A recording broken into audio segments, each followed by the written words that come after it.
In ancient Egypt, the sun wasn't just hot. It was a force that could break the body and hollow out the spirit. The people of ancient Egypt faced it year after year, not with fear, but with rituals, architecture, and wisdom so precise it could outsmart the sun itself. There came a time each year when even the Nile seemed to slow its breath, when the sky turned a pale, blinding white, and the wind, if it came at all, carried only the taste of sand and silence. It was not just heat that arrived, but something more brutal, more complete, as though the heavens had lowered a lid over the land and trapped every breath beneath it. On those days, even the insects grew quiet, and the birds circled less often, as if unwilling to cut through air that felt too heavy to rise. The ground beneath one's feet grew hot enough to burn the soles through woven sandals by mid-morning, and children were taught early to avoid touching stone, clay, or wood exposed too long to the sun's glare. The sun didn't rise as a friend or a light-bringer during these weeks.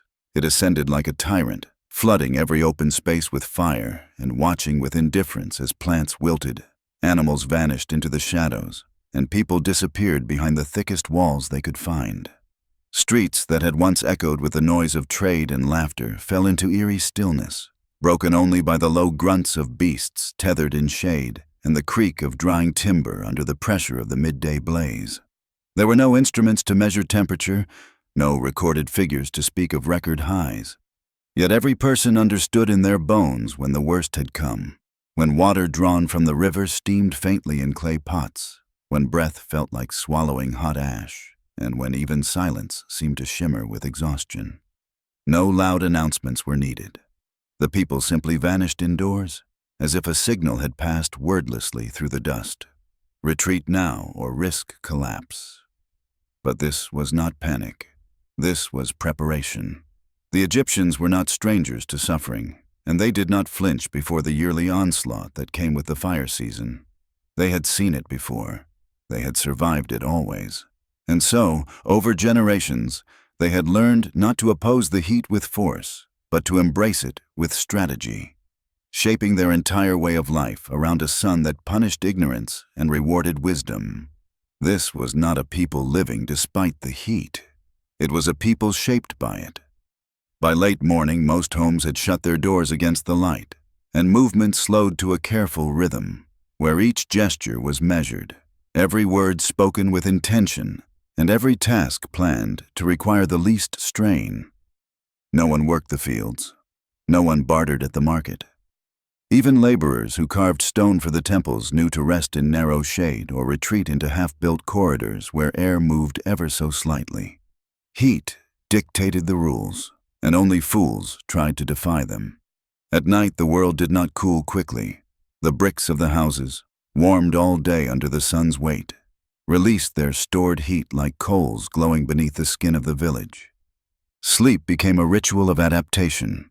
Families climbed to flat rooftops carrying soaked cloth, lay beneath linen dampened with well water, and positioned themselves to catch the slightest trace of a breeze.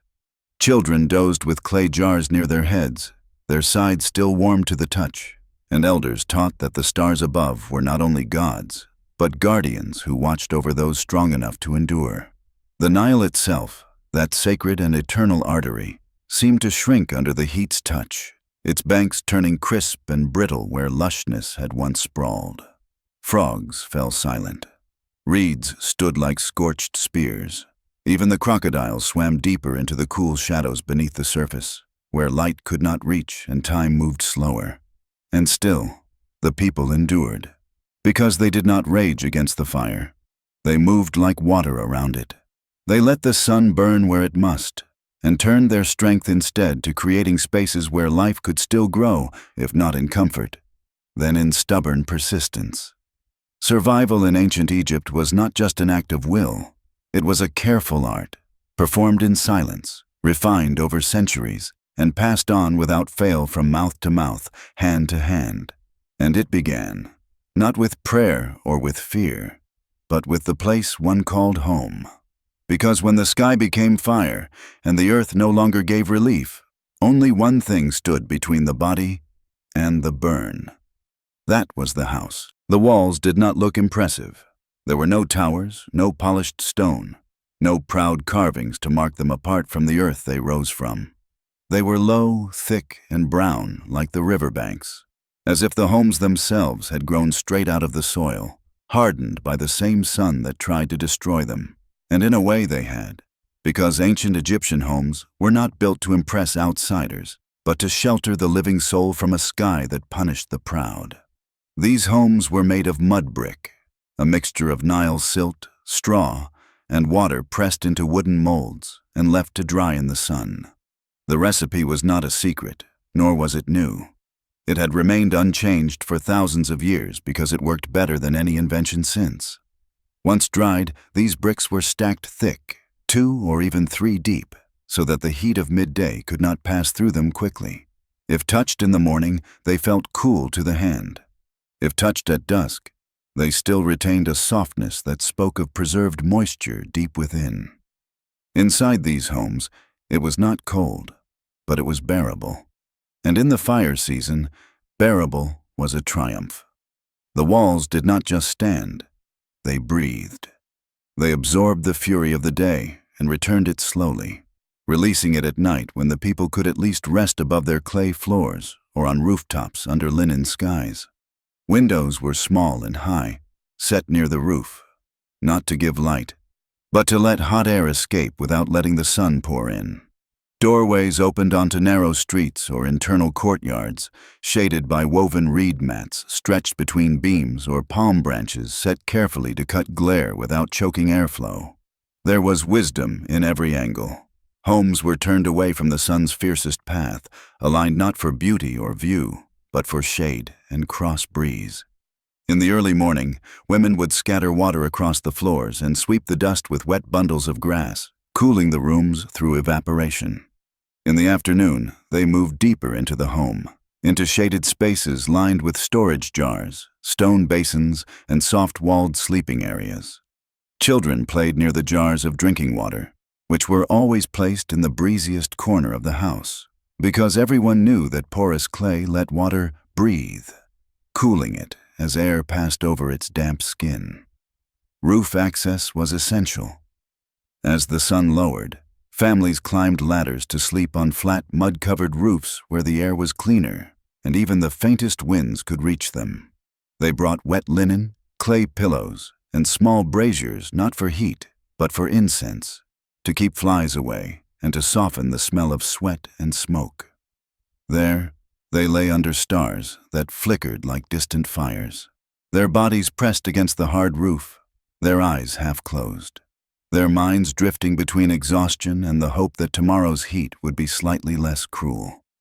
Even the design of larger buildings, temples, workshops, bakeries, followed the same unwritten law. Widths were narrow, ceilings were high. Columns created channels of shadow so thick that standing between them felt like stepping underwater. In richer households, inner courtyards held fig trees, shallow pools, and fountains that dripped steadily into stone bowls, their sound as important to the spirit as the moisture was to the air. But even among the poorest, the principle was the same. A home was not a place to resist the heat, but to wait it out with dignity. And it was not only about bricks and design. It was about rhythm. Doors opened early, shut by the 6th hour, and were not opened again until the light turned golden and the streets grew quiet. The structure of daily life folded itself into the structure of the home, so that every movement, every breath, every room served the same purpose: to protect the body from collapse and the mind from frenzy. To outsiders, these homes might have seemed primitive, dusty, bare, but to those who lived in them, they were alive, not with decoration, but with knowledge. They did not shine, but they endured. And in the fire season, endurance was everything, because outside those walls, the sun was still climbing, the earth was still cracking, and every person inside knew, once the shade failed, only the timing of the day itself could save you. Time in ancient Egypt was not measured only by the shadow of obelisks or the turning of stars. It was also shaped by heat. When the summer came in full, the passing of hours became more than just a passage of light. It became a matter of life, exhaustion, and survival. The sun didn't merely rise, it ruled. And everyone, from the lowest farmer to the priests in the temple, learned to move not against it, but alongside it, in rhythms dictated not by preference, but by necessity. Each day began in silence. Before the first red light touched the edge of the desert, the villagers were already stirring. Farmers were in their fields before the sun showed its full face, walking barefoot through dust that still held the night's cool breath. Women lit fires to bake flatbread while the sky was still pale, carrying water in clay jars across courtyards shaded by sleeping palms. Children helped gather feed, collect tools, prepare baskets, or simply watched and learned, understanding that the day ahead would shrink quickly, that time was not a luxury, but a window, and that window was already closing. By the third hour, the landscape began to shimmer. Work paused more often. Men lifted their tunics to wipe sweat from their brows.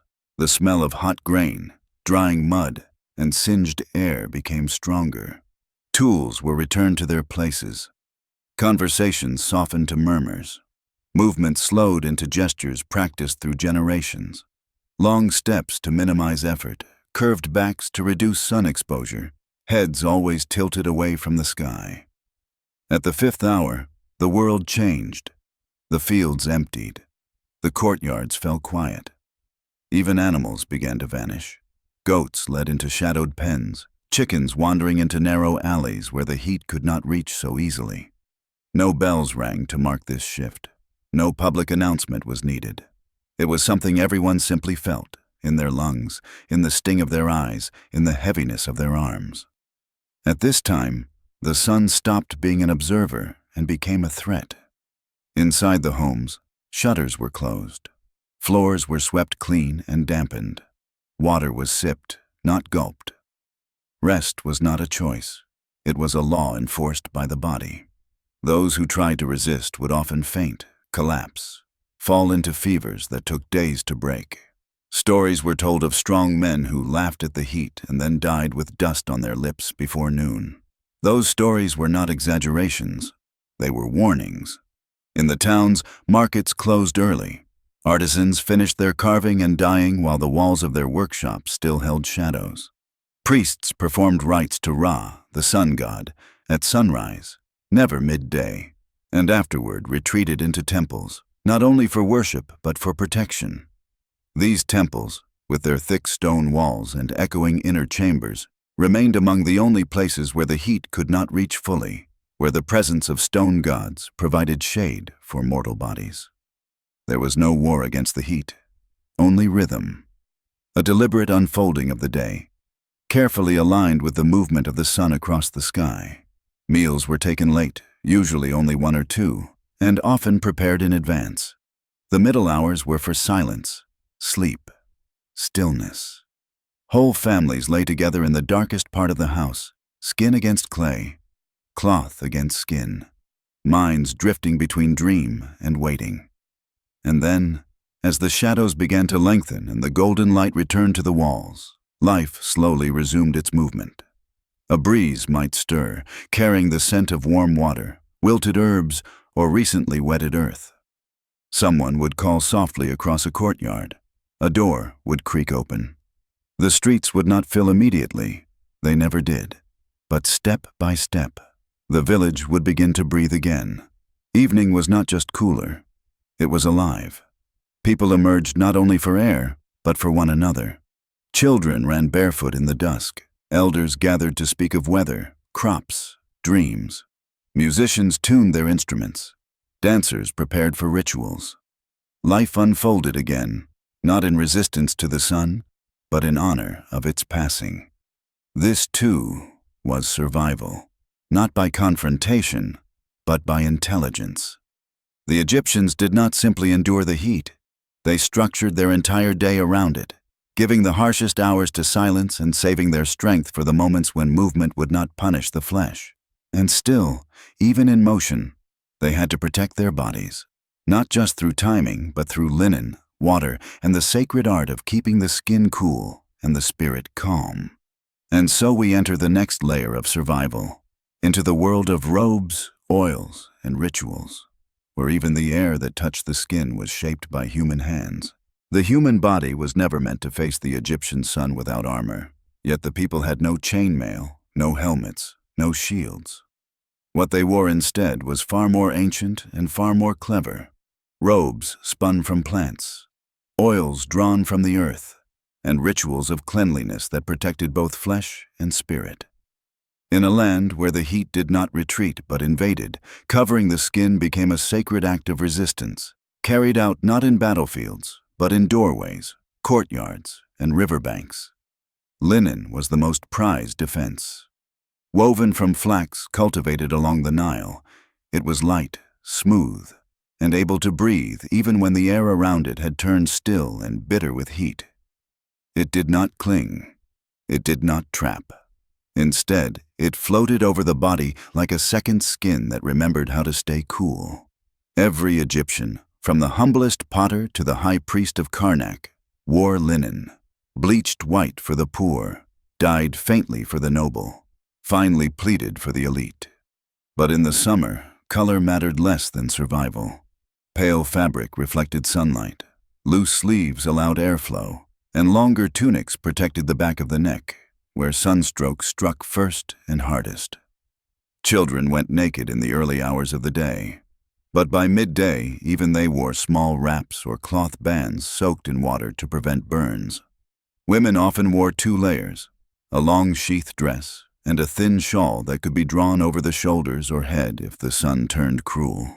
Men tied bands around their foreheads to catch sweat, then squeezed them into clay basins before re-wrapping them again. But linen alone was not enough. Sweat, left untreated, attracted flies and infection. And so they turned to oils, pressed from castor, moringa, and almond, rubbed into skin each morning like a shield. These oils formed a thin barrier that locked in moisture, softened cracked skin, and kept the body from drying out under the sun's endless stare. Some added scents: myrrh, frankincense, lotus. These were not luxuries. The scents masked the natural odor of the body during long hours of stillness and gave a small measure of dignity back to those who spent each day soaked in heat. Cleanliness was not vanity. It was medicine. The body had to be kept clean because infection grew faster in the heat, and disease spread more easily when sweat became constant. People bathed when they could, even if only with damp cloths or jars of river water carried carefully through narrow streets. The wealthy had servants to pour water slowly over their shoulders while they sat on stone stools in shaded corners of their homes. The poor stood behind jars, dipped cloths, and wiped themselves in silence. Everyone knew the same rule: stay clean or fall ill. Head shaving became a custom not out of style, but necessity. Hair trapped heat, bred lice, and made sweat run faster into the eyes.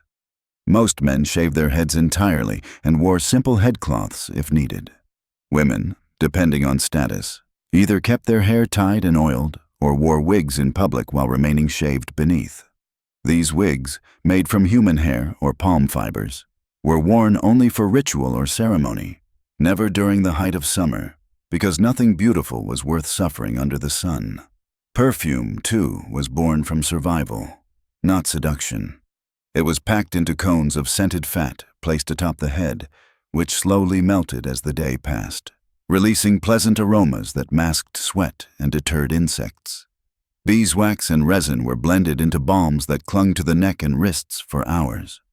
Even the tomb paintings that survived millennia show these cones clearly, symbols not just of ritual beauty, but of the constant fight to stay sane and clean in a world that burned without pause. This attention to the body was not only physical, it was deeply spiritual. The Egyptians believed that a clean, cared-for body was a sign of respect to the gods, who gave life and could take it back without warning. They prayed with clean hands, offered incense with perfumed fingers, and stepped into temples wrapped in fresh linen, not because they feared heat, but because they honored the power that stood behind it. Their survival was not accidental. It was the result of countless choices repeated each day with quiet discipline: what to wear, when to wash, how to walk, how to breathe. These were not small matters. In the fire season, Even a moment of carelessness could cost a person their health, their dignity, or their life. And still, there was more to the battle. Because while the skin could be protected and the clothes could breathe, the world outside, the open courtyards, the temples, the streets, remained exposed to the full force of the sun. Only one thing stood between the body and the fire in those places: shade. In ancient Egypt, shade was not a byproduct of shelter. It was a tool, carved and arranged with purpose, studied like scripture, used with the precision of a blade. To live beneath the sun was to learn how to interrupt its reach, not once or twice, but hour after hour, day after day, in every space where breath still moved and blood still ran warm. Shade wasn't just comfort. It was power, wielded by those who understood that darkness, even partial, could mean the difference between collapse and endurance. It began in the design of cities. Streets were made narrow, not because land was scarce, but because closeness brought shadow. The taller walls of homes, and the way they leaned inward at certain points, cast deep stripes of relief onto the dust below, allowing people to walk from one patch of shadow to the next without ever stepping fully into the sun. In poorer quarters, where materials were simple and roofs were flat, neighbors cooperated. They hung woven mats between buildings, strung linen across open spaces, angled wood beams to form zigzags of dark along otherwise sun-bleached paths. Shade moved, of course, and they moved with it. Markets were not fixed, but often adjusted slightly throughout the season, their stalls and awnings shifting to chase the longest moments of dimness between buildings. Vendors would pack their goods in baskets that could be carried quickly from one corner to another when the sun's angle changed. Goods spoiled slower in shadow. Conversations lasted longer in shadow. Children played safer in shadow. And inside temples, shade was no longer just survival. It became sacred. The layout of sacred spaces was a map of coolness, drawn not with ink, but with stone. Massive pylons rose to catch the sun, forcing its heat upward and away from the inner sanctuaries where rituals were performed.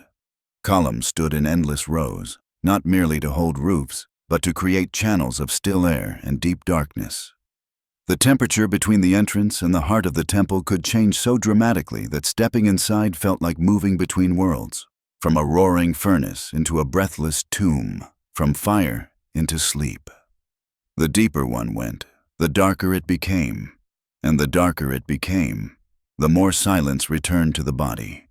Priests moved barefoot across cold floors, their robes whispering against stone, their voices barely rising above murmurs. Incense curled in thick, sweet waves, blending with the scent of cool stone and old dust. The gods themselves were believed to dwell in shadow, not because they feared the sun, but because true power, like true peace, did not scream in brightness, but waited in stillness. In domestic spaces, courtyards were built around this principle. A small open space might exist at the center of a house, but around it were shaded alcoves, overhangs, and roofed walkways where people could rest, cook, eat, and sleep without stepping directly into the light. Palms and fig trees were planted not just for fruit, but for their wide, slow-swaying leaves that scattered light into harmless fragments. Large jars of water were placed deliberately where shadows fell longest, because even 1 or 2 degrees of coolness could keep illness away. The rich, of course, had more tools. Stone lattice screens cut sunlight into soft patterns. Pergolas covered in reeds created open-air dining spaces that breathed. Slaves or servants fanned rooms slowly with wide palm fronds, not for breeze alone, but to keep light from landing on bare skin. But even among the poor, shade was valued like grain, something stored, shared, planned for, and mourned when lost. Even clothing rituals adapted. Workers in the fields would pause at regular intervals not to rest their legs, but to stand in the smallest slivers of shade cast by their carts, animals, or tools. They would drink only after standing still in shadow, never while moving in the heat, because they believed the body had to calm before it could truly absorb what it needed. These were not superstitions, they were strategies. Shade, in Egypt, was not passive. It was shaped, grown, guided. maintained. It had to be watched, studied, harvested like any crop. When a tree died, its absence was not just aesthetic. It changed the way a courtyard breathed. When a mat tore or a roof sagged, the heat came in faster, settled deeper, and lasted longer. And when shade failed, when the streets lay exposed and the homes grew hot, and no cloth or wall could break the light, only one thing remained that could still hold the body together: water. When everything else failed, when shade collapsed, cloth dried stiff, and even the walls of a home radiated heat like brick kilns, the people of Egypt turned to the only thing that had never failed them: the river, the Nile. Not just water, not just a line of life through the sand, but a presence, living and breathing, whispering through the reeds when all else stood silent. The Nile was not a luxury. It was the final answer to the question asked by the fire season: how do you live when the world burns? They rose early to meet it, when the sky was still blue-gray and the banks held a memory of night. Jars were carried by girls with cloth wrapped around their heads, walking slowly to avoid spilling a single drop. Men filled troughs for animals. Boys washed their arms and faces with trembling hands. But this was not a ritual of leisure. It was a race. Because as the sun rose, the river warmed.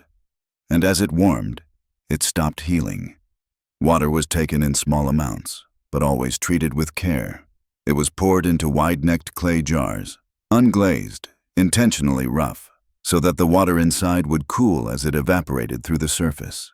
These jars were placed in corners where breezes still wandered, or beside mats soaked earlier that morning, in a dance of shade and moisture designed to hold coolness for just a few hours longer. Drinking straight from the river was rare. The water had to rest, breathe, settle. Then, and only then, was it ready to touch the mouth. In courtyards and rooftops, people stored water not only for drinking, but for cooling the air. Women dipped their fingers into jars and sprinkled water across the floors before sweeping, not to clean, but to lower the temperature. Wet cloths were draped over doorways and windows. Children were taught how to press linen soaked in water against their necks, wrists, and chests, where the blood runs closest to the skin. It was not for comfort. It was for survival. The river was not a background to their lives. It was their breath. On the hottest days, families would walk in silence to the edge of the water, kneel together, and let their arms rest in it, letting the heat leave their bodies like steam escaping from sealed clay. There were no words. No one needed to speak. Everyone knew what they were doing, releasing the fire before it burned too deep. Animals, too, were led to the Nile with the same caution given to elders. Donkeys and oxen stood knee-deep, eyes half-closed, tails flicking slowly. Birds fluttered along the banks, dipping their heads and vanishing into the reeds. Fish swam near the surface only in the morning, when the top of the river still held the last traces of night. Even crocodiles, feared and respected, were allowed their space. For the Nile, in that season, was not something to dominate. It was something to share. And yet, not all water came from the river. Some was stored in deep cisterns dug beneath homes or courtyards, places where the sun could never reach and the air stayed cool even at noon. These cisterns were sacred spaces, not in name, but in action. A single cup drawn from them was often mixed with other water to extend its coolness. In wealthier homes, clay basins were set into the floor, where servants would pour water for the family to step into and rinse the fire from their feet before rest. Water became part of the body. People carried it in clay flasks tied to their belts or hanging from their shoulders. Every movement, every step, every word, every silence had to respect how far the next drink was, how warm it might become, and how long it had to last. Elders sipped slowly, holding water in their mouths before swallowing. Children were taught to do the same, not to waste a drop in panic or thirst. In some temples, sacred pools were built, long rectangular basins of still water surrounded by carved stone and shaded columns. There, priests bathed before rites, not because of dirt, but because they believed the body must be balanced before it could serve the divine. Water, they believed, did not just cool the body, it calmed the soul. It is said that in the hardest summers, when even night brought no relief, people dreamed of rain. Not in great storms, not in floods, but in single drops falling on the brow, cooling the scalp, sliding down the cheek like the breath of the gods. They never came, but the Nile never stopped, and so they honored it. Not with grand words, but with quiet, disciplined care. They didn't pollute it, didn't abuse it, didn't rush it. They moved with it, drank from it, and when they suffered, they returned to it without complaint, because it had always been there, and in a world where the sky showed no mercy, that was more than enough. In the fire season, the body could not afford indulgence. Appetite faded beneath the weight of the heat, and even hunger seemed to wilt during the middle hours when breath grew slow and skin stayed wet. Food was no longer a celebration or even a comfort. It became a medicine, a strategy, a way to keep the hands steady and the thoughts clear while the sky pressed down like a furnace. To eat without care in such heat was to court sickness. To eat with intention was to survive.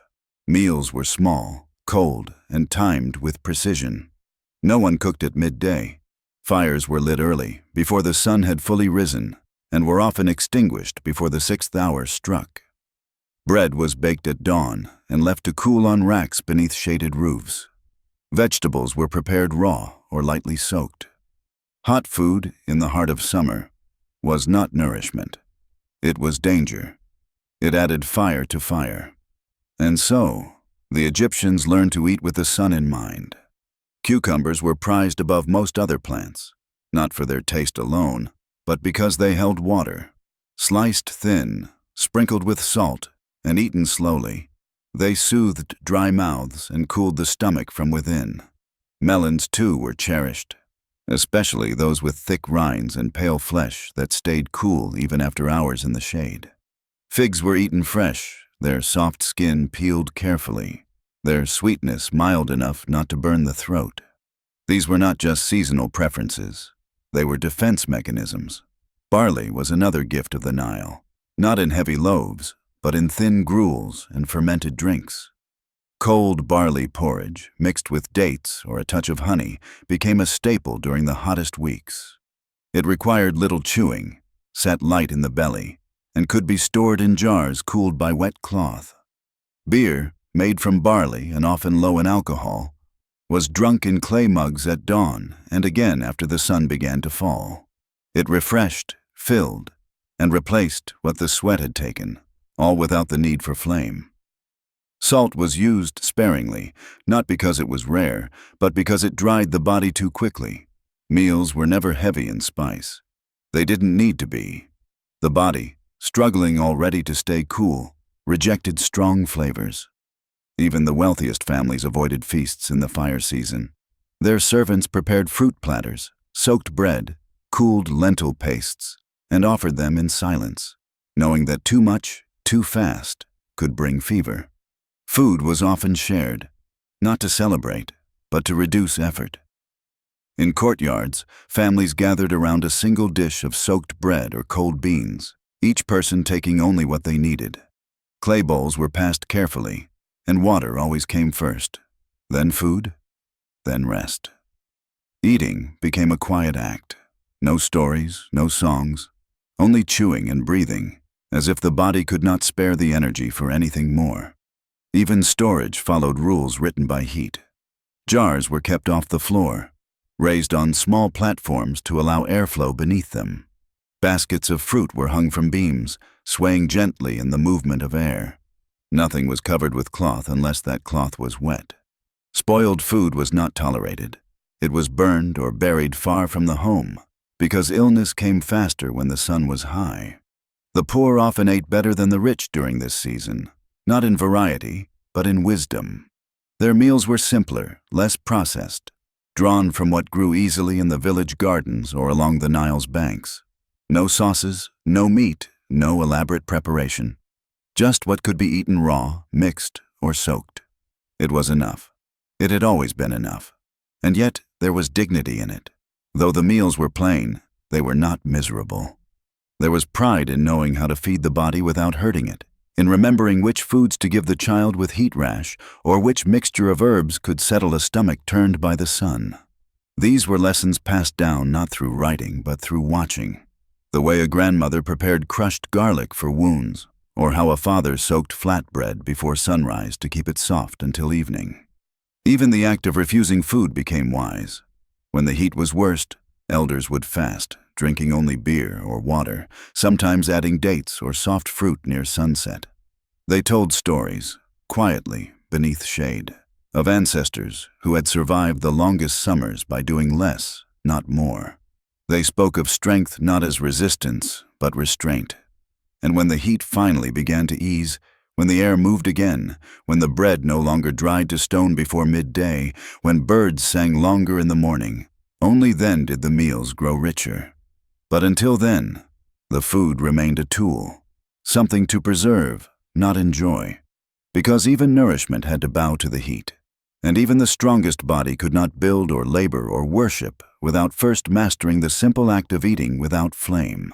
Even in the fiercest heat, life did not stop. Fields needed tending, walls needed raising, altars needed cleansing. And though the sun scorched stone, bone, and breath without mercy, the work still called, not as an option, but as an order written into the fabric of every morning. The people of ancient Egypt did not work despite the heat. They worked within it, around it, beneath it, their hands and hearts moving in step with a rhythm dictated by the gods and the land. Labor was measured not by time, but by shade. Builders rose with the light and worked until it began to hurt the eyes, then retreated into corridors half-formed or beneath scaffolds covered in reed mats. Carvers set up their stones beneath awnings, their hammers silent after the 6th hour. Mud brick makers soaked their hands in water from dawn until the sun turned the earth to powder, then stopped before their sweat could mix too deeply into the clay. There was no pride in pushing past the limit. There was only danger. On the riverbanks, farmers moved in pairs or small groups, each man knowing how far he could walk, how deep he could dig, and how long he could remain bent beneath the sun before dizziness arrived. They wore linen wraps soaked in river water, carried gourds with beer or barley water, and often worked in silence, not because there was nothing to say, but because breath was better spent on endurance. Tools were kept light. Breaks were taken often, and every action was governed by an unspoken awareness that heat was watching. But it was not only the body that had to move carefully. The soul, too, had duties, and worship in Egypt was no less shaped by temperature than harvest or hunger. Temples opened early, their outer courts gleaming beneath the first gold of morning. Priests performed their cleansing rites long before the public appeared, washing themselves in sacred pools, anointing their skin with oil, changing linen garments so freshly pressed they still smelled of the reed fires that heated the smoothing stones. By midday, the sacred chambers were silent. Offerings had already been placed: bread, beer, flowers, incense. The gods, like men, did not favor heat. Their statues remained in the dark inner sanctuaries, protected by thick walls and shaded halls.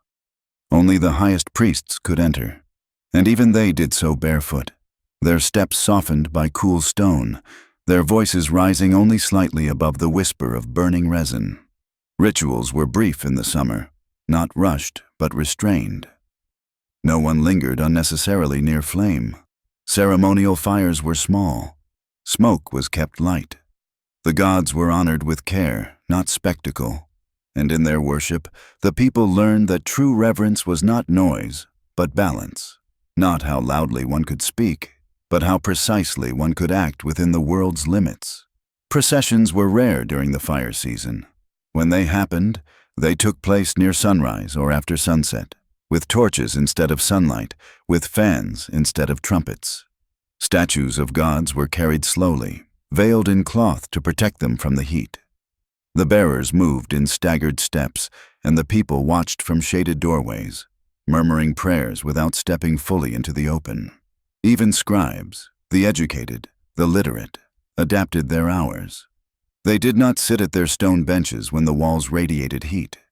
They wrote at dawn or dusk, their ink drying too fast otherwise, their wax seals melting before they hardened. Knowledge itself bent to the rhythm of the sky. And yet, through all this, through sweat, silence, and sunburn, there was no despair. The Egyptians did not curse the heat. They did not consider themselves cursed.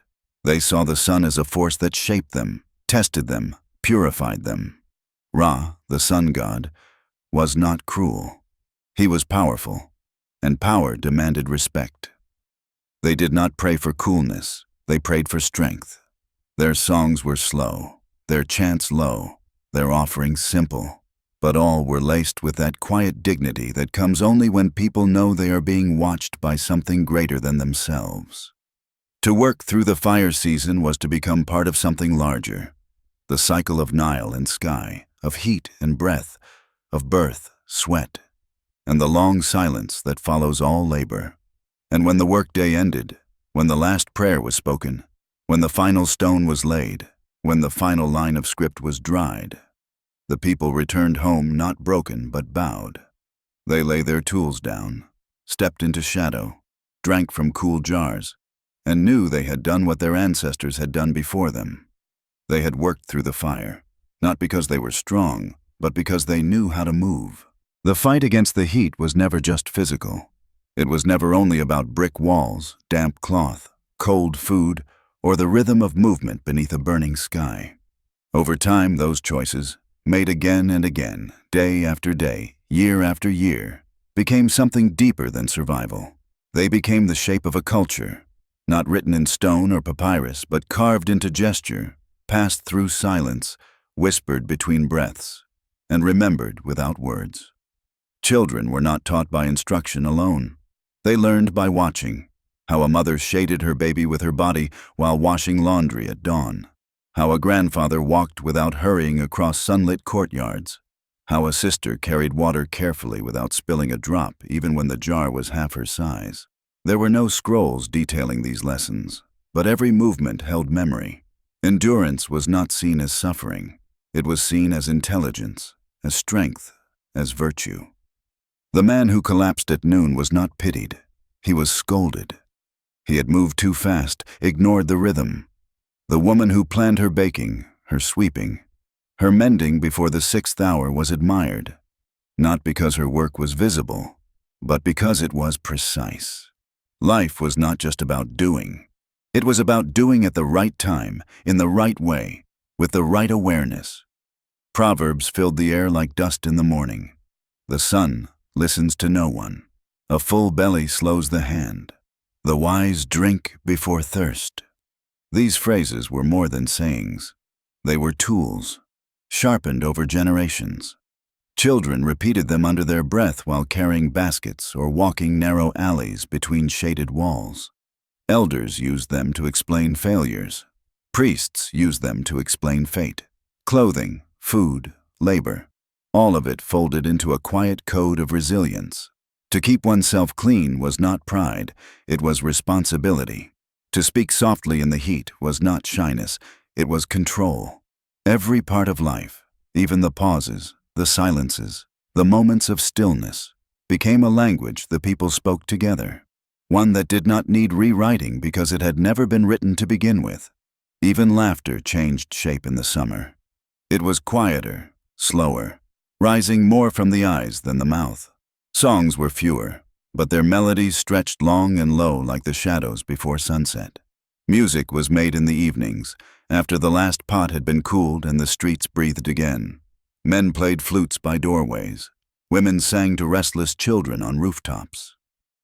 And in those songs were memories of years past, of droughts survived, of harvests gathered, of neighbors who had once stood beneath the same sun and carried the same weight. Death, too, was touched by the heat. Those who passed during the fire season were mourned not only for their absence, but for their struggle. Funerals were held at dawn. Bodies were wrapped with extra care, bathed in cool water, their heads anointed with oils to send them into the afterlife clean and whole. Mourners gathered briefly, then scattered, not out of disrespect, but out of necessity. Even grief had to bow to the heat. But memory lingered longer than the sun. People remembered those who had worked with wisdom. They spoke the names of ancestors who had endured many summers without falling ill. They passed down stories of the woman who kept her whole family healthy during the year of dust, of the man who built a second shade wall when the first one failed, of the child who walked 4 times a day to the river because her mother's legs were weak.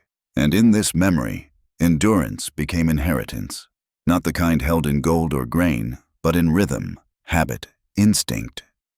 Every generation added something small, a better way to seal a jar, a cleverer angle for a wall, a new song to help children time their steps on hot stone. But nothing essential changed, because the heat never changed, and so the people changed themselves. Even the scribes who etched stories into tomb walls left traces of this culture. Scenes of people pouring water, shading others with palm fronds, preparing cool food, working in teams beneath simple canopies. These were not just depictions of life. They were lessons for the dead, reminders that the same care given to the living body must continue in the afterlife. When the fire season began to retreat, when the air no longer burned every breath, when shadows held longer across the ground, when water remained cool even into the late afternoon, the people did not cheer. There were no festivals, no dances, no loud declarations that the heat had passed. Relief came in silence. Emotion returned. Doors left open slightly longer and sleeves rolled just a bit higher. Because for the ancient Egyptians, survival was not something to boast about. It was something to carry, like a stone balanced carefully on the back, heavy but known. They had faced another season of sun that did not yield, of skies without clouds, of cracked soil and shortened hours. They had adapted not once, but daily, with every decision. What to wear, when to speak, how to sleep, where to place a jug of water. And now, having passed through the hardest weeks of the year, they did not look back in fear or complaint. They looked forward, to the harvest, to the cooling wind, to the steady return of strength. But even as life resumed its fuller pace, something remained in the air. A softness in speech, a deeper patience, a shared recognition that those who walked beside them had endured the same long burning. The fire season did not just test the body, it sifted the people, quietly separating the careless from the careful, the impatient from the wise, the impulsive from the precise. Those who emerged from it had not merely survived. They had proven themselves. It was not the strong who lasted, but those who knew when not to move, not the bold, but the deliberate. And so strength, in this land, took on a different face. It was not in the swing of a hammer or the pace of a plow. It was in the silent choice to stop before the sun claimed too much, in the ritual of soaking cloth before it dried out, in the restraint of eating little, drinking slow, and sleeping when sleep was most needed. The fire season humbled kings and farmers alike. Gold melted, horses stumbled, palaces grew hot beneath their painted ceilings. The sun saw no rank, bowed to no crown. And in that impartial violence, the people found their equality, not in wealth, not in birth, but in how they withstood the season. The smallest child who remembered to dip her linen before walking beside her mother was as wise, in that moment, as the priest reading sacred lines by torchlight. What they built during that season was more than shade or shelter. It was character. It was community. Entire families made decisions not just for themselves, but for one another. Who would rise first to fetch water? Who would fan the elders? Who would watch the sleeping child and keep flies from her face? These were not tasks. They were ties, the threads of a culture woven tight by the pressure of the heat, not torn by it. Even after the heat began to break, the discipline remained. People still cleaned their courtyards at dawn. They still walked slowly in the early hours. They still stored water carefully and avoided unnecessary talk during midday. These were no longer emergency measures. They were habits. And in those habits was a quiet pride, the kind that does not raise its voice, but stands calmly when others fall. The fire season was not named on calendars or celebrated in stories. It was not marked with statues or grand inscriptions, but everyone remembered it, not as an event, but as a passage. A corridor through which the year moved, and through which the people moved with it, together. If you wanted to understand what held Egypt together, beyond pyramids, beyond gods, beyond kings, you needed to understand that passage. Because it was there, under the fiercest sun, that the real strength of the people revealed itself. If you enjoyed this story, trust me, the next ones will be even more powerful. You're about to hear things no one else is telling. Subscribe to our channel so you don't miss what's coming. If this video moved you, leave a like and drop a comment. And most importantly, share it with someone you care about. See you in the next video.